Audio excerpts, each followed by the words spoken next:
ਚੱਕਦੇ ਟੀਵੀ ਦੇਖ ਰਹੇ ਸਾਰੇ ਦਰਸ਼ਕਾਂ ਦਾ ਸਵਾਗਤ ਹੈ। ਦੇਸ਼ ਵਿਦੇਸ਼ ਦੀਆਂ ਖਬਰਾਂ ਲੈ ਕੇ ਮੈਂ ਹਾਂ ਗੁਰਵਿੰਦਰ ਸੰਧੂ। ਮਾਰਦੇ ਹਾਂ ਨਜ਼ਰ ਹੁਣ ਤੱਕ ਦੀਆਂ ਸੁਰਖੀਆਂ ਤੇ।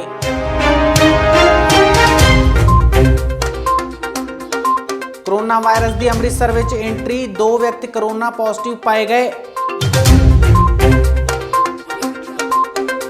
ਕੋਰੋਨਾ ਵਾਇਰਸ ਨਾਲ ਅੰਮ੍ਰਿਤਸਰ ਵਿੱਚ ਦਹਿਸ਼ਤ ਦਾ ਮਾਹੌਲ, ਰਿਟਰੀਟ ਸੈਰੇਮਨੀ ਬੰਦ ਕਰਨ ਦੇ ਆਦੇਸ਼ ਜਾਰੀ। ਪੰਜਾਬ ਸਰਕਾਰ ਦਾ ਕੋਰੋਨਾ ਨੂੰ ਲੈ ਕੇ ਵੱਡਾ ਕਦਮ, ਸਰਕਾਰੀ ਮੁਲਾਜ਼ਮਾਂ ਲਈ ਚਿੱਠੀ ਜਾਰੀ ਕਰ ਸੁਣਾਇਆ ਫਰਮਾਨ। ਵਿਦੇਸ਼ ਤੋਂ ਆਏ ਸਰਕਾਰੀ ਮੁਲਾਜ਼ਮਾਂ ਨੂੰ 14 ਦਿਨ ਘਰ ਵਿੱਚ ਕੈਦ ਰਹਿਣ ਦੀ ਸਲਾਹ। ਬਲਜਿੰਦਰ ਕੌਰ ਨੇ ਤਰੀਕੇ ਨਾਲ ਦਿੱਤਾ ਖਹਿਰਾ ਨੂੰ ਜਵਾਬ, ਪੰਜਾਬ ਸਰਕਾਰ ਤੇ ਵੀ ਲਗਾਇਆ ਨਿਸ਼ਾਨਾ, ਕੈਪਟਨ ਸਰਕਾਰ ਨੂੰ ਵੀ ਦੱਸਿਆ ਫੇਲ। ਢੀਂਡਸਾ ਨੇ ਬਾਦਲ ਦੇ ਗੜ੍ਹ ਵਿੱਚ ਮਾਰੀ ਐਂਟਰੀ, ਕਿਹਾ ਬਾਦਲਾਂ ਤੋਂ ਸਭ ਪਰੇਸ਼ਾਨ, ਸਿੱਧੂ ਨੂੰ ਲੈ ਕੇ ਦਿੱਤਾ ਤਿੱਖਾ ਬਿਆਨ। ਲਗਾਤਾਰ 2 ਦਿਨ ਤੋਂ ਹੋ ਰਹੀ ਬਾਰਿਸ਼ ਨਾਲ ਕਿਸਾਨਾਂ ਦੇ ਸੁੱਕੇ ਸਾਹ, ਕਿਸਾਨਾਂ ਲਾਈ ਕੈਪਟਨ ਨੂੰ ਮਦਦ ਦੀ ਗੁਹਾਰ। ਹੁਣ ਖਬਰਾਂ ਵਿਸਥਾਰ ਨਾਲ। ਕੋਰੋਨਾ ਵਾਇਰਸ ਨੂੰ ਲੈ ਕੇ ਪੂਰੀ ਦੁਨੀਆ ਵਿੱਚ ਸਹਿਮ ਅਤੇ ਡਰ ਦਾ ਮਾਹੌਲ ਪਾਇਆ ਜਾ ਰਿਹਾ ਹੈ। ਇਸ ਨਾਮੁਰਾਦ ਬਿਮਾਰੀ ਨੇ ਹੁਣ ਅੰਮ੍ਰਿਤਸਰ ਵਿੱਚ ਵੀ ਦਸਤਕ ਦੇ ਦਿੱਤੀ ਹੈ। ਅੰਮ੍ਰਿਤਸਰ ਦੇ ਗੁਰੂ ਨਾਨਕ ਹਸਪਤਾਲ ਵਿੱਚ ਪਹੁੰਚੇ 3 ਸ਼ੱਕੀ ਕੋਰੋਨਾ ਵਾਇਰਸ ਦੇ ਮਰੀਜ਼ਾਂ ਚੋਂ 2 ਮਰੀਜ਼ਾਂ ਨੂੰ ਪੋਜ਼ਿਟਿਵ ਪਾਇਆ ਗਿਆ ਹੈ। ਹੁਸ਼ਿਆਰਪੁਰ ਦੇ ਰਹਿਣ ਵਾਲੇ ਦੋਵੇਂ ਮਰੀਜ਼ ਇਟਲੀ ਤੋਂ ਭਾਰਤ ਪਰਤੇ ਸਨ।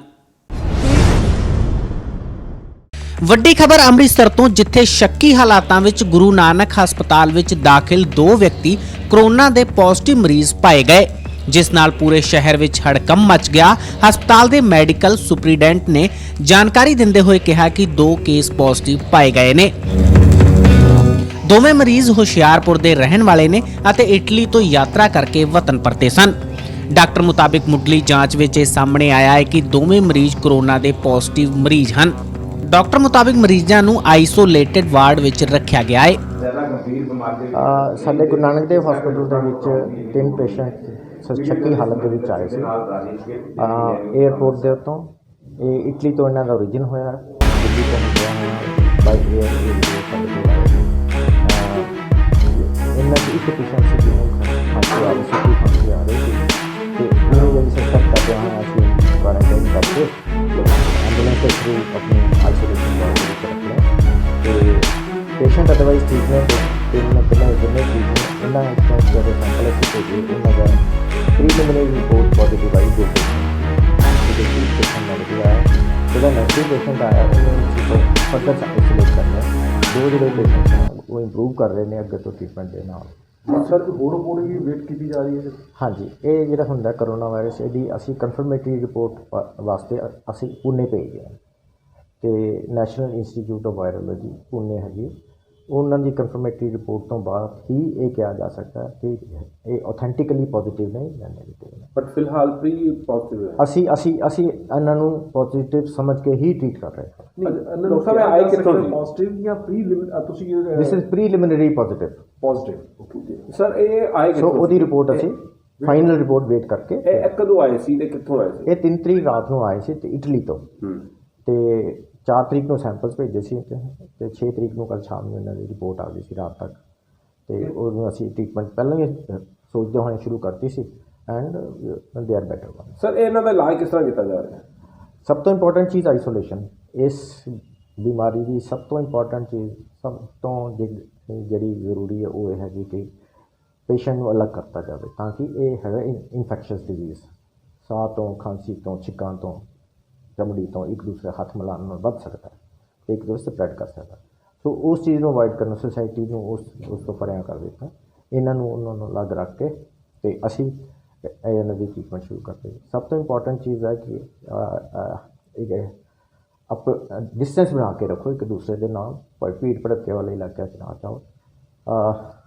ਕਿਸੇ ਨੂੰ ਗਰੀਟ ਕਰਨਾ ਹੋਵੇ, ਨਮਸਤੇ, ਸਤਿ ਸ਼੍ਰੀ ਅਕਾਲ, ਆਦਾਬ, ਇਹ ਦੂਰ ਤੋਂ ਜਿਹੜੇ ਇਹ ਅਸੀਂ ਗਰੀਟ ਕਰ ਸਕਦੇ ਹਾਂ। ਡਾਕਟਰ ਸਾਹਿਬ ਪੈਨਿਕ ਬਹੁਤ ਹੈ ਜਨਤਾ ਦੇ ਵਿੱਚ ਕਿ ਪਤਾ ਨਹੀਂ ਬਹੁਤ ਵੱਡੀ ਗੱਲ ਹੈ, ਪਰ ਇਹਦੇ ਲਈ ਤੁਸੀਂ ਕੀ ਕਹਿਣਾ ਚਾਹੋਗੇ ਕਿ ਲੋਕ ਘਬਰਾ ਨਾ, ਕਿ ਜਿਸ ਤਰ੍ਹਾਂ ਹੁਣ ਪੇਸ਼ੈਂਟ ਤੁਸੀਂ ਕਹਿ ਰਹੇ ਹੋ ਕਿ ਉਹਨਾਂ ਦੀ ਹਾਲਾਤ ਠੀਕ ਨੇ, ਅਤੇ ਆਮ ਬੰਦਾ ਜਿਹੜਾ ਦੇਖਦਾ ਸੁਣਦਾ ਹੈ ਜਾਂ ਦੇਖਦਾ ਹੈ ਉਹਦੇ ਬਾਰੇ ਦੱਸੋ। ਕਰੋਨਾ ਵਾਇਰਸ ਦੇ ਪੇਸ਼ੈਂਟ ਜਿਹੜੇ ਨਾ ऐसी कोई घबराने वाली गल नहीं हैगी। ਇਹ ਆਮ ਵਾਇਰਲ ਡਿਜ਼ੀਜ਼ ਵਾਂਗੂ ਵਾਇਰਲ ਡਿਜ਼ੀਜ਼ ਹੈਗਾ, ਪਰ ਇਹਦੀ ਫਿਰ ਇਨਫੈਕਟਿਵਿਟੀ ਥੋੜ੍ਹੀ ਜ਼ਿਆਦਾ ਆਮ ਨਾਲੋਂ। ਬਟ ਜਿਹੜੀ ਮੋਰਟੈਲਿਟੀ ਰੇਟ ਹੈ, ਮਤਲਬ ਮੌਤ ਦੀ ਦਰ ਜਿਹੜੀ ਹੈ, ਉਹ ਇਸ ਬਿਮਾਰੀ ਦੇ ਨਾਲ ਹਾਈਪਰਟੈਂਸ਼ਨ, ਡਾਇਬਟੀਜ਼, ਦੀ COPD ਜਾਂ ਇਹਨਾਂ ਹੋਰ ਤਕਲੀਫਾਂ ਜਿਹੜੀਆਂ ਹੈਗੀਆਂ ਉਹਨਾਂ ਨਾਲੋਂ ਬਹੁਤ ਹੀ ਘੱਟ ਹੈ। ਈਵਨ ਸਵਾਈਨ ਫਲੂ ਤੋਂ ਵੀ ਘੱਟ ਹੈ। ਸਵਾਈਨ ਇਹਨਾਂ ਸਾਡੇ ਕੰਟਰੀ 'ਚ ਰਿਹਾ ਪਿਛਲੇ, ਅਤੇ ਉਹਦੇ ਤੋਂ ਵੀ ਘੱਟ ਹੈ। ਸੋ ਕੋਈ ਇੰਨੀ ਘਬਰਾਉਣ ਵਾਲੀ ਗੱਲ ਨਹੀਂ ਹੈਗੀ, ਇਹਤਿਆਤ ਦੀ ਬਹੁਤ ਜ਼ਿਆਦਾ ਲੋੜ ਹੈ। ਡਾਕਟਰ ਸਾਹਿਬ ਇਹਨਾਂ ਨੂੰ ਉੱਥੇ ਕਿਸ ਤਰ੍ਹਾਂ ਰੱਖਿਆ ਗਿਆ, ਸਪੈਸ਼ਲ ਜਿਹੜਾ ਟ੍ਰੀਟਮੈਂਟ ਜਿਹੜਾ ਦਿੱਤਾ ਜਾ ਰਿਹਾ? ਅਸੀਂ ਅਲੱਗ ਕਰਕੇ ਰੱਖਿਆ ਹੋਇਆ ਕਿ ਜੋ ਟ੍ਰੀਟਮੈਂਟ ਇਹਨਾਂ ਦੀ ਬਣਦੀ ਹੈ ਉਹ ਢੁਕਵੀਂ ਟ੍ਰੀਟਮੈਂਟ ਇਹਨਾਂ ਨੂੰ ਦਿੱਤੀ ਜਾ ਰਹੀ ਹੈ। ਠੀਕ ਚੱਲ ਰਹੇ ਨੇ। ਡਾਕਟਰ ਸਾਹਿਬ ਨੂੰ ਸਪੈਸ਼ਲ ਕਿਟਸ ਦਿੱਤੀਆਂ ਗਈਆਂ?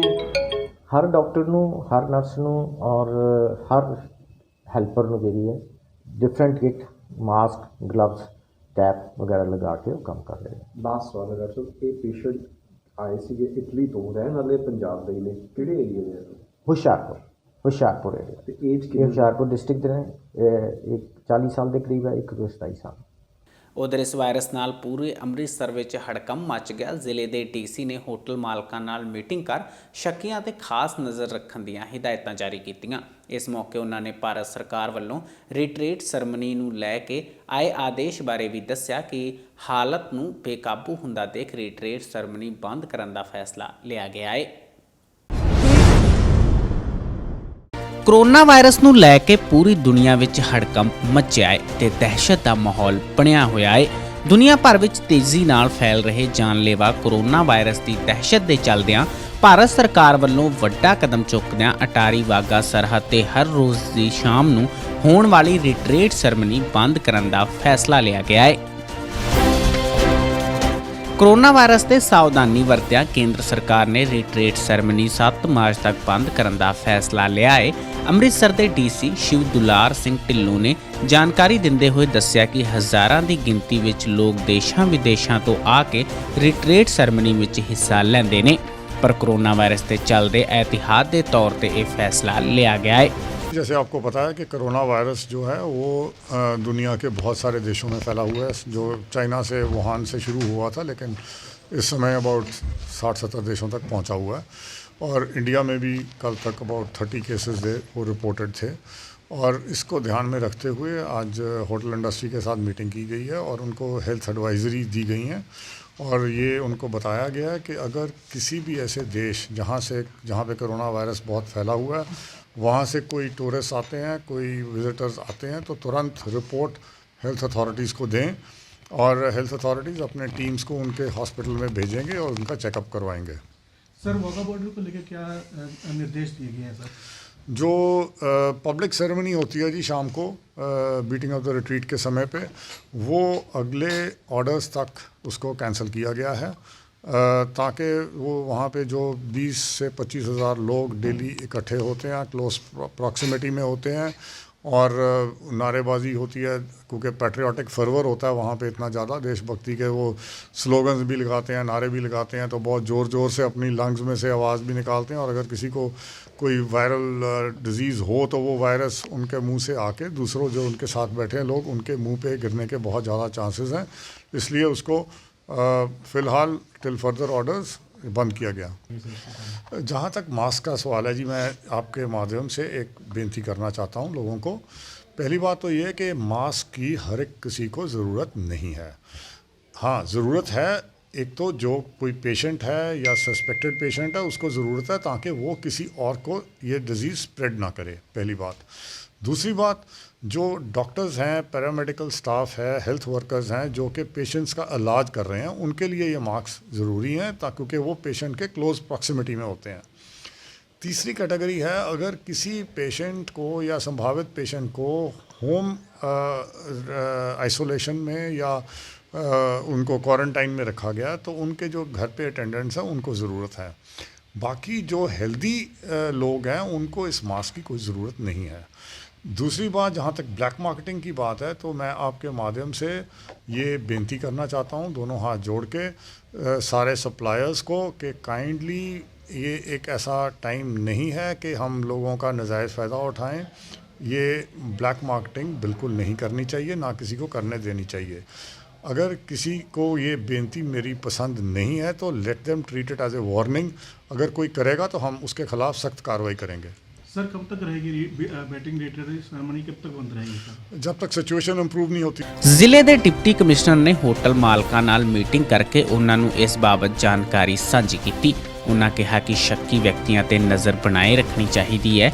ਨਾਲ ਹੀ ਅੰਮ੍ਰਿਤਸਰ ਹੋਟਲ ਅਤੇ ਰੈਸਟੋਰੈਂਟ ਐਸੋਸੀਏਸ਼ਨ ਦੇ ਪ੍ਰਧਾਨ APS ਚੱਡਾ ਨੇ ਕਿਹਾ ਕਿ ਸ਼੍ਰੀ ਦਰਬਾਰ ਸਾਹਿਬ, ਦੁਰਗਿਆਨਾ ਮੰਦਿਰ ਅਤੇ ਹੋਰਨਾਂ ਹਿਸਟੋਰੀਕਲ ਇਮਾਰਤਾਂ ਅਤੇ ਧਾਰਮਿਕ ਜਗ੍ਹਾ ਤੇ ਯਾਤਰੂਆਂ ਦੀ ਆਮਦ ਵਿੱਚ ਭਾਰੀ ਕਮੀ ਆਈ ਹੈ, ਜਿਸ ਦਾ ਕਾਰਨ ਕਰੋਨਾ ਵਾਇਰਸ ਹੈ। ਇਹ ਹੋਟਲਾਂ ਦੇ ਵਿੱਚ ਤੇ ਰੈਸਟੋਰੈਂਟ ਦੇ ਵਿੱਚ ਜਿਹੜੇ ਪ੍ਰੀਕਾਸ਼ਨ ਮੇਜਰ ਜਿਹੜੇ ਇਹੋ ਜਿਹੀ ਚੀਜ਼ਾਂ ਜਿਹੜੀਆਂ ਕਿ ਜਿਹਦੇ ਨਾਲ ਅੱਗੇ ਨਾ ਹੋਲ ਫੈਲ ਸਕੇ ਉਹ ਲੈਣ ਲਈ ਕਿਹਾ ਹੈ, ਜਿਹੜਾ ਕਿ ਅਸੀਂ ਕਿਉਂਕਿ ਸਾਡਾ ਆਪਣਾ ਸ਼ਹਿਰ ਹੈ, ਸਾਡੇ ਆਪਣੇ ਲੋਕ ਹੈ, ਅਸੀਂ ਹਰ ਹਾਲੇ 'ਚੋਂ ਲਵਾਂਗੇ।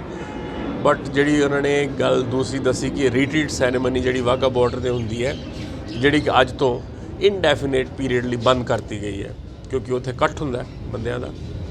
ਇਹ ਨਿਊਜ਼ ਜਿਹੜੀ ਹੈ ਨਾ, ਇਹ ਕੋਈ ਬਹੁਤ ਟੂਰਿਜ਼ਮ ਇੰਡਸਟਰੀ ਵਾਸਤੇ ਚੰਗੀ ਨਿਊਜ਼ ਨਹੀਂ ਹੈਗੀ। ਇਹ ਨਿਊਜ਼ ਬਾਹਰ ਨਿਕਲਦਿਆਂ ਹੀ ਕਾਫੀ ਆਕੂਪੈਂਸੀ ਔਰ ਜਿਹੜੀ ਟੂਰਿਸਟ ਦੀ ਆਮਦ ਹੈ ਉਹ ਡਰੋਪ ਹੋ ਜਾਏਗੀ। ਔਰ ਜਿਹਨੂੰ ਮੈਂ ਉਮੀਦ ਕਰਨਾ ਕਿ 40 to 60% ਜਿਹੜੀ ਟੂਰਿਸਟ ਇਨਫਲੋ ਅੰਮ੍ਰਿਤਸਰ ਦੇ ਵਿੱਚ ਹੈ ਉਹ ਇਸ ਨਿਊਜ਼ ਤੋਂ ਬਾਅਦ ਡਰੋਪ ਹੋ ਜਾਏਗੀ। ਕੋਰੋਨਾ ਵਾਇਰਸ ਦੇ ਕਹਿਰ ਨਾਲ ਨਜਿੱਠਣ ਲਈ ਪੰਜਾਬ ਸਰਕਾਰ ਨੇ ਅਹਿਮ ਕਦਮ ਚੁੱਕੇ ਨੇ। ਸਾਰੇ ਸਰਕਾਰੀ ਮੁਲਾਜ਼ਮਾਂ ਦੀਆਂ ਵਿਦੇਸ਼ ਯਾਤਰਾਵਾਂ ਤੇ ਪਾਬੰਦੀ ਲਗਾ ਦਿੱਤੀ ਗਈ ਹੈ। ਇੱਕ ਪੱਤਰ ਜਾਰੀ ਕਰ ਸਰਕਾਰੀ ਮੁਲਾਜ਼ਮਾਂ ਨੂੰ ਇਹ ਹਿਦਾਇਤਾਂ ਜਾਰੀ ਕੀਤੀਆਂ ਗਈਆਂ ਨੇ।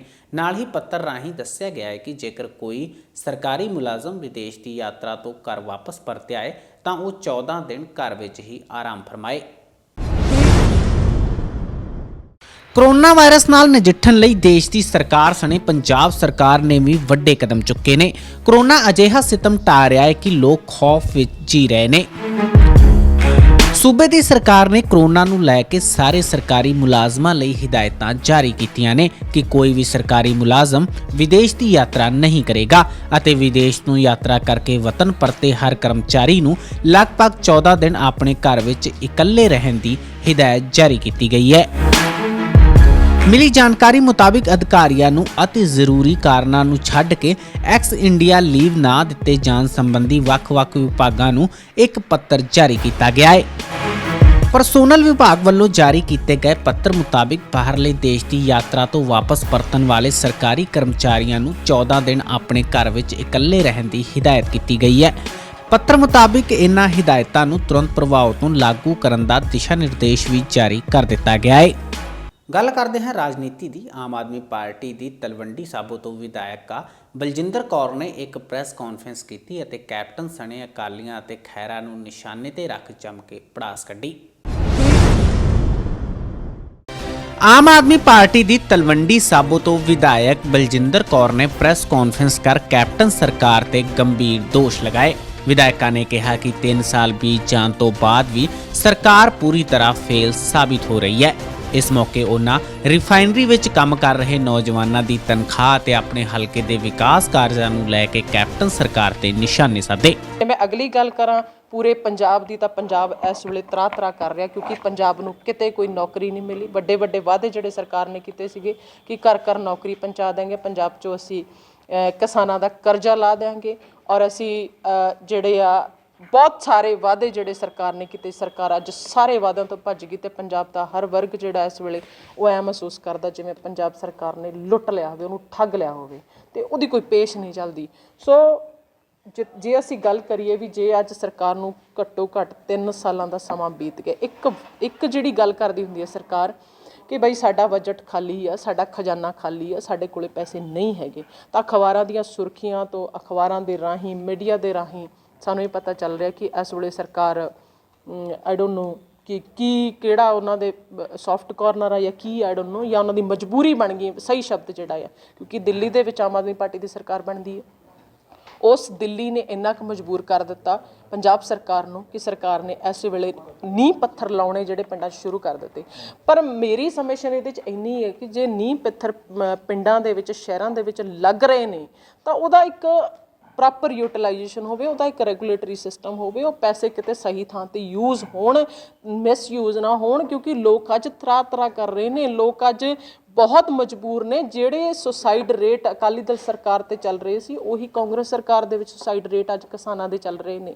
ਮੈਂ ਗੱਲ ਕੀਤੀ ਸੀਗੀ ਤਲਵੰਡੀ ਸਾਬੋ ਰਿਫਾਈਨਰੀ ਦੀ।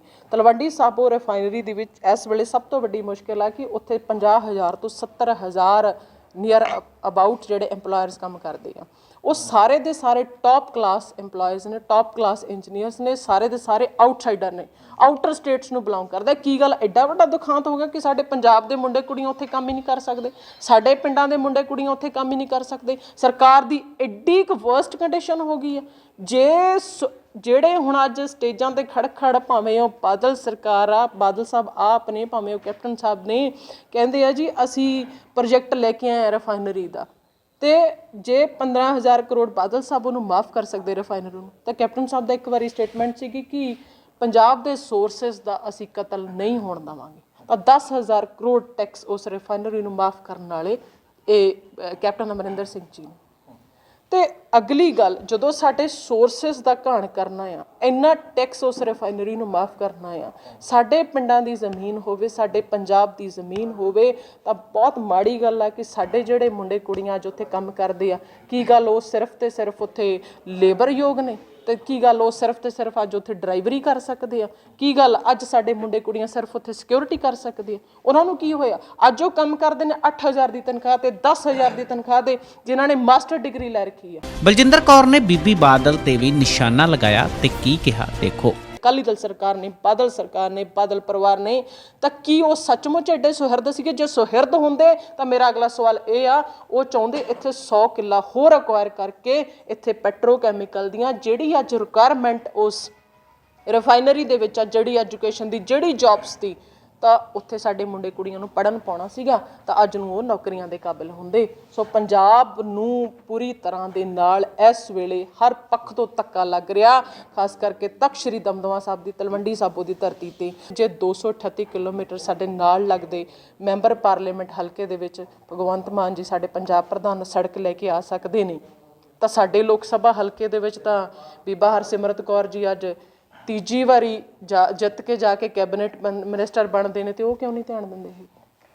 ਇਸ ਮੌਕੇ ਜਦੋਂ ਮੀਡੀਆ ਨੇ ਆਮ ਆਦਮੀ ਪਾਰਟੀ ਦੀ ਇਕਜੁੱਟਤਾ ਦਾ ਸਵਾਲ ਕੀਤਾ ਤਾਂ ਵਿਧਾਇਕਾ ਭੜਕ ਗਈ ਤੇ ਕਿਹਾ ਕਿ ਜਿਸ ਨੂੰ ਪੰਜਾਬ ਦੀ ਚਿੰਤਾ ਹੈ ਉਹ ਆਮ ਆਦਮੀ ਪਾਰਟੀ ਦੇ ਨਾਲ ਖੜਾ ਹੈ। ਕੀ ਗੱਲ ਹੈ, ਕਿਉਂ ਨਹੀਂ ਬੈਠ ਕੇ ਗੱਲ? ਮੈਨੂੰ ਕੰਪਲੀਟ ਕਰਨ ਦਿਓ। ਮੈਂ ਉਹੀ ਤੁਹਾਨੂੰ ਦੱਸ ਰਹੀ ਹਾਂ ਕਿ ਇਹ ਪੰਜਾਬ ਨੂੰ, ਜੇ ਕਿਸੇ ਦੀ ਗੱਲ ਕਰੀਏ ਈਗੋ ਦੀ, ਇਹ ਈਗੋ ਨਹੀਂ, ਇਹ ਈਗੋ ਪਰੇ ਧਰ ਕੇ, ਇਹ ਤਾਂ ਬਈ ਫਿਰ ਆਪਦਾ ਸਾਰਾ ਕੁਝ ਸਰੈਂਡਰ ਕਰਕੇ ਪੰਜਾਬ ਨੂੰ ਤੁਰਨਾ ਪਊਗਾ।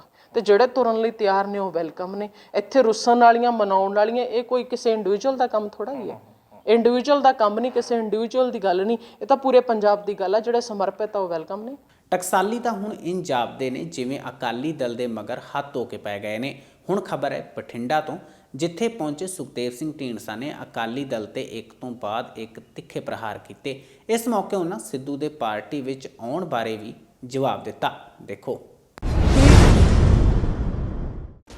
ਸ਼੍ਰੋਮਣੀ ਅਕਾਲੀ ਦਲ ਤੋਂ ਬਾਗੀ ਹੋਏ ਟਕਸਾਲੀ ਆਗੂ ਸੁਖਦੇਵ ਸਿੰਘ ਢੀਂਡਸਾ ਨੇ ਹੁਣ ਬਾਦਲਾਂ ਦੇ ਗੜ੍ਹ ਨੂੰ ਨਿਸ਼ਾਨਾ ਬਣਾਉਣਾ ਸ਼ੁਰੂ ਕਰ ਦਿੱਤਾ ਹੈ। ਅਕਾਲੀਆਂ ਦੇ ਗੜ੍ਹ ਬਠਿੰਡਾ ਪਹੁੰਚੇ ਸੁਖਦੇਵ ਸਿੰਘ ਢੀਂਡਸਾ ਨੇ ਕਿਹਾ ਅਕਾਲੀਆਂ ਤੋਂ ਸਭ ਦੁਖੀ ਹਨ ਅਤੇ ਜਲਦੀ ਹੀ ਉਹ ਉਹਨਾਂ ਦੇ ਕਿਲੇ 'ਚ ਸੰਨ ਲਾ ਬਠਿੰਡਾ ਵਾਸੀਆਂ ਨੂੰ ਆਪਣੇ ਨਾਲ ਲੈ ਤੁਰਨਗੇ। ਇੱਥੇ ਅੰਦਰੋਂ ਸਾਰੇ ਦੁਖੀ ਨੇ ਉਹਨਾਂ ਤੋਂ। ਹੁਣ ਵਕਤ ਆਉਣ ਤੇ ਅੱਜ ਪਹਿਲਾਂ ਜਿਹੜੇ ਆ ਰਹੇ ਨੇ, ਉਸ ਤੋਂ ਬਾਅਦ ਹੌਲੀ ਹੌਲੀ ਸਾਰੇ ਸਾਡੇ ਨਾਲ ਆਉਣਗੇ। ਤੁਸੀਂ ਮਹੀਨੇ 2 ਮਹੀਨਿਆਂ 'ਚ ਦੇਖੋਗੇ ਕਿ ਜਿਹੜੇ ਗੜ੍ਹ ਸਮਝਿਆ ਜਾਂਦਾ ਉਹਨਾਂ ਦਾ ਉਹ ਖਾਲੀ ਹੋ ਜਾਏ। ਇਸ ਮੌਕੇ ਢੀਂਡਸਾ ਨੇ ਸਿੱਧੂ ਦੇ ਸਵਾਲ ਦਾ ਜਵਾਬ ਦਿੰਦੇ ਹੋਏ ਕਿਹਾ ਕਿ ਸਾਡੀ ਉਹਨਾਂ ਨਾਲ ਹੁਣ ਤੱਕ ਕੋਈ ਵੀ ਗੱਲਬਾਤ ਨਹੀਂ ਹੋਈ। ਉਹਨਾਂ ਕਿਹਾ ਕਿ 2022 ਦੀਆਂ ਚੋਣਾਂ ਵਿੱਚ ਹਾਲੇ ਵਕਤ ਹੈ, ਜਦੋਂ ਚੋਣਾਂ ਆਉਣਗੀਆਂ ਉਦੋਂ ਉਹ ਇਸ ਬਾਬਤ ਵਿਚਾਰ ਕਰਨਗੇ। ਨਹੀਂ, ਸਾਡੀ ਅੱਜ ਕਿਸੇ ਨਾਲ ਨਹੀਂ ਗੱਲ ਚੱਲੀ। ਸਾਡਾ ਇੱਕ ਹੈਗਾ ਇਸ਼ੂ ਲੈ ਕੇ ਚੱਲਿਆ, ਉਸ ਇਸ਼ੂ ਤੇ ਪਹਿਲਾਂ ਹੈਗਾ। ਜਦੋਂ ਇਲੈਕਸ਼ਨ ਆਉਣਗੀਆਂ 2 ਸਾਲ ਪਏ ਨੇ, ਫਿਰ ਦੇਖਾਂਗੇ ਉਦੋਂ। ਪਿਛਲੇ 2 ਦਿਨਾਂ ਤੋਂ ਰੁਕ-ਰੁਕ ਕੇ ਪੈ ਰਹੇ ਮੀਂਹ ਅਤੇ ਤੇਜ਼ ਹਵਾਵਾਂ ਨਾਲ ਜਿੱਥੇ ਮੌਸਮ ਦਾ ਮਿਜਾਜ਼ ਬਦਲ ਗਿਆ ਹੈ, ਉੱਥੇ ਹੀ ਦੁਬਾਰਾ ਠੰਡ ਨੇ ਦਸਤਕ ਦੇ ਦਿੱਤੀ ਹੈ। ਨਾਲ ਹੀ ਕਿਸਾਨਾਂ ਦੀਆਂ ਫਸਲਾਂ ਤਬਾਹ ਹੋਣ ਕਿਨਾਰੇ ਨੇ, ਜਿਸ ਨੂੰ ਲੈ ਕੇ ਕਿਸਾਨ ਚਿੰਤਿਤ ਹਨ। ਇਸ ਮੌਕੇ ਕਿਸਾਨਾਂ ਨੇ ਕੈਪਟਨ ਸਰਕਾਰ ਤੋਂ ਇੱਕ ਵਾਰ ਫਿਰ ਉਮੀਦ ਲਗਾਈ ਹੈ ਕਿ ਸ਼ਾਇਦ ਕੈਪਟਨ ਸਰਕਾਰ ਉਹਨਾਂ ਦੀ ਬਾਂਹ ਫੜ ਲਵੇ।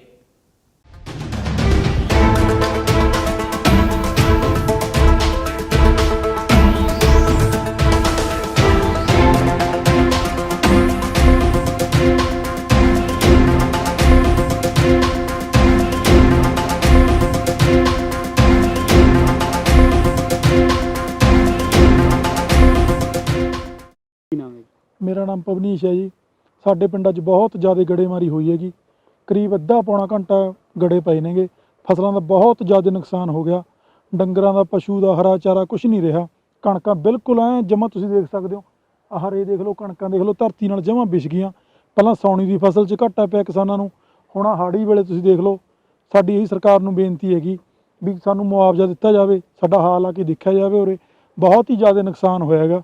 ਪਹਿਲਾਂ ਕਣਕ ਨੂੰ ਸੁੰਡ ਖਾ ਗਿਆ, ਹੁਣ ਜਿਹੜਾ ਤੁਸੀਂ ਦੇਖ ਹੀ ਰਹੇ ਹੋ ਹੁਣ ਕਿਵੇਂ ਗੜੇ ਪੈ ਗਈ ਕਣਕ, ਤੇ ਬਿਲਕੁਲ ਵਿਛ ਗਈਆਂ ਕਣਕਾਂ। ਬਹੁਤ ਜ਼ਿਆਦਾ ਨੁਕਸਾਨ ਹੋਇਆ। ਮੌਸਮ ਦੱਸਿਆ ਜਾ ਰਿਹਾ ਵੀ 2-3 ਦਿਨ ਹੋਰ ਮੌਸਮ ਹਜੇ ਹੋਰ ਵੀ ਤੁਸੀਂ ਦੇਖ ਰਹੇ ਹੋ ਬੱਦਲ ਨੇ, ਹੋਰ ਵੀ ਨੁਕਸਾਨ ਹੋ ਸਕਦਾ ਹੈ। ਬਹੁਤ ਜ਼ਿਆਦਾ ਨੁਕਸਾਨ ਪਹਿਲਾਂ ਹੀ ਹੋ ਚੁੱਕਿਆ ਹੈ। ਸੰਗਰੂਰ ਦੇ ਵਿੱਚ ਭਾਰੀ ਮੀਂਹ ਅਤੇ ਗੜੇਮਾਰੀ ਹੋਈ ਆ, ਜਿਸ ਕਾਰਨ ਲਹਿਰਾ ਗਾਗਾ ਬਲਾਕ ਦੇ 20 ਤੋਂ 25 ਪਿੰਡ ਇਸ ਭਾਰੀ ਬਾਰਿਸ਼ ਅਤੇ ਗੜੇਮਾਰੀ ਦੇ ਪ੍ਰਭਾਵ ਹੇਠ ਆਏ ਨੇ। ਜਿਹੜੇ ਲਹਿਰੇ ਗਾਗੇ ਦੇ ਪਿੰਡ ਹੈ ਜਿਨ੍ਹਾਂ ਦੇ ਵਿੱਚ ਜ਼ਿਆਦਾ ਗੜੇਮਾਰੀ ਹੋਈ ਆ, ਉਹਨਾਂ ਦੇ ਵਿੱਚੋਂ ਲਹਿਰਾ, ਖਾਈ, ਸੇਖੋਆ, ਗਾਗਾ, ਖੋਖਰ, ਸੰਗਤਪੁਰਾ, ਕੋਟੜਾ ਲਹਿਲ ਅਤੇ ਆਲਮਪੁਰ, ਅਲੀ ਸ਼ੇਰ ਕਾਲੀਆ ਆਦਿ ਪਿੰਡਾਂ ਦੇ ਵਿੱਚ ਗੜੇਮਾਰੀ ਆ ਜਿਹੜੀ ਉਹ ਹੋਈ ਆ। ਇਸ ਤੋਂ ਇਲਾਵਾ ਬਾਕੀ ਪਿੰਡਾਂ ਦੇ ਵਿੱਚ ਆ ਜਿਹੜੀ ਉਹ ਮਾਈਨਰ ਛੋਟੀ ਜਿਹੜੇ ਗੜੇ ਆ ਉਹਨਾਂ ਦੀ ਪੈਣ ਦੀ ਜਿਹੜੀ ਰਿਪੋਰਟ ਪ੍ਰਾਪਤ ਹੋਈ ਆ। ਇਸ ਤੋਂ ਇਲਾਵਾ ਬਲਾਕ ਸੁਨਾਮ ਦੇ ਨੀਲੋਵਾਲ, ਛਾਜਲੀ, ਕੌਰੀਆਂ, ਗੋਬਿੰਦਗੜ੍ਹ, ਜੀਜੀਆਂ, ਸੰਗਤੀਵਾਲਾ ਅਤੇ ਛਾਹੜ ਪਿੰਡਾਂ ਦੇ ਵਿੱਚ ਜਿਹੜੀ ਹੈਗੀ ਆ ਉਹ ਗੜੇਮਾਰੀ ਹੋਈ ਆ। ਇਸ ਦੇ ਨਾਲ ਭਾਰੀ ਮੀਂਹ ਕਰਕੇ ਕਣਕ ਦੀ ਫਸਲ ਦੇ ਵਿੱਚ ਜਿਹੜਾ ਪਾਣੀ ਉਹ ਖੜ ਗਿਆ। ਕਿਤੇ ਕਿਤੇ ਫਸਲ ਹੈ ਜਿਹੜੀ ਉਹ ਵਿਛ ਵੀ ਗਈਆਂ ਨੇ ਹਵਾ ਚੱਲਣ ਕਰਕੇ। ਬਾਕੀ ਇਸ ਤੋਂ ਇਲਾਵਾ ਜਿਹੜਾ ਚਾਰਾ, ਜਿਸ ਤਰ੍ਹਾਂ ਬਰਸੀਮ ਵਗੈਰਾ ਹੈਗਾ ਜਾਂ ਸਬਜ਼ੀਆਂ ਦੀਆਂ ਜਿਹੜੀਆਂ ਫਸਲਾਂ ਨੇ ਉਹਨਾਂ ਦੇ ਨਾਲ ਵੀ ਉਹਨਾਂ 'ਤੇ ਵੀ ਇਸ ਦਾ ਜਿਹੜਾ ਮੀਂਹ ਅਤੇ ਗੜੇਮਾਰੀ ਦਾ ਉਹਦਾ ਪ੍ਰਭਾਵ ਪਿਆ। ਬਾਕੀ ਜਿਹੜੀ ਰਿਪੋਰਟ ਆ ਫੀਲਡ ਸਟਾਫ ਤੋਂ ਆਉਣ 'ਤੇ ਉਹ ਕੰਪਾਈਲ ਕੀਤੀ ਜਾਵੇ। ਇਹ ਸਨ ਹੁਣ ਤੱਕ ਦੀਆਂ ਖਬਰਾਂ। ਤਾਜ਼ਾ ਤਰੀਨ ਖਬਰਾਂ ਲੈ ਕੇ ਫਿਰ ਮਿਲਾਂਗੇ। ਦੇਖਦੇ ਰਹੋ ਚੱਕ ਦੇ ਟੀਵੀ। ਸਤਿ ਸ਼੍ਰੀ ਅਕਾਲ। ਚੱਕ ਦੇ ਟੀਵੀ ਨਾਲ ਜੁੜੇ ਰਹਿਣ ਲਈ ਸਾਡਾ ਚੈਨਲ ਸਬਸਕ੍ਰਾਈਬ ਕਰੋ। ਵੀਡੀਓ ਸਭ ਤੋਂ ਪਹਿਲਾਂ ਦੇਖਣ ਲਈ ਬੈਲ ਆਈਕਨ ਤੇ ਕਲਿੱਕ ਕਰਨਾ ਨਾ ਭੁੱਲਿਓ।